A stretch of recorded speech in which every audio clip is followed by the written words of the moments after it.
मुंबईच्या वेशीवरचे 5ही टोलनाके 2027 पर्यंत सुरूच राहणार, MSRDCची विधान परिषदेत माहिती. 2024च्या फेब्रुवारीत मुंबईतल्या कोस्टल रोडच्या लोकार्पणाची शक्यता, मात्र कोस्टल रोडवरही टोल भरावा लागणार, सूत्रांची माहिती. स्पर्धा परीक्षा पेपरफुटी संदर्भात लवकरच नवीन कायदा, महसूल मंत्री राधाकृष्ण विखे पाटलांची विधानसभेत माहिती.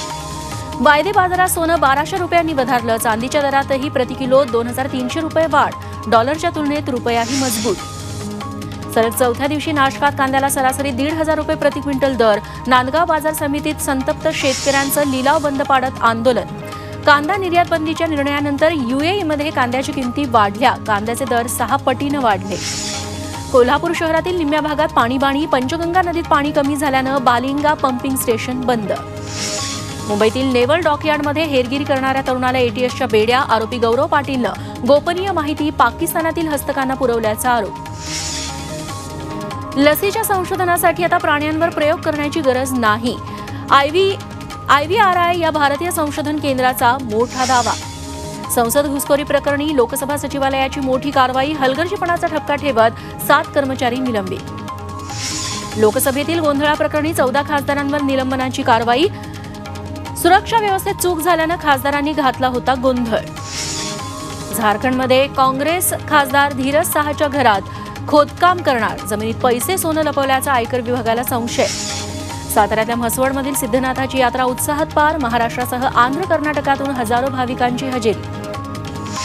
मुंबईतलं प्रदूषण मोजण्यासाठी पालिकेकडे पुरेशा यंत्रणेचा अभाव, एका मोबाईल व्हॅनद्वारे प्रदूषणाची पातळी मोजणं सुरू, 3 व्हॅनचा प्रस्ताव.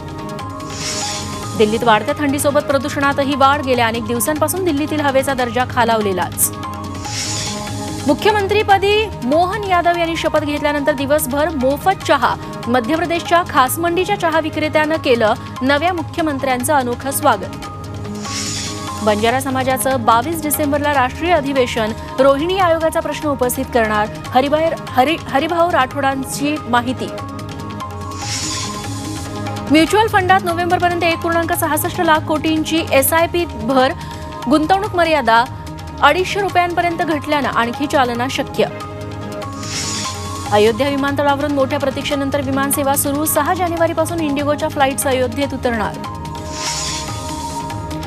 महाराजा सयाजीरावांचं कार्य आता लेझर शोद्वारे पाहता येणार, बडोदा म्युझियमनं सुरू केला अनोखा लेझर शो. गौतम बुद्धांच्या जन्मस्थानी दलाई लामांचं जोरदार स्वागत, 10 वर्षांनंतर दर्शन मिळणार असल्यानं अनुयायांमध्ये उत्साह, पोलिसांचा कडेकोट बंदोबस्त. अमेरिकन राष्ट्राध्यक्ष जो बायडन यांच्या विरोधात महाभियोगाच्या प्रस्तावाला मंजुरी, हंटर बायडनच्या आंतरराष्ट्रीय व्यवहारांच्या आधारे चौकशीचा प्रस्ताव. एलॉन मस्क यांचा रोबो करतो नृत्य, ऑप्टिमस जेन 2चा व्हिडिओ शेअर, ऑप्टिमसच्या अपग्रेडेड मॉडेलची जगात चर्चा.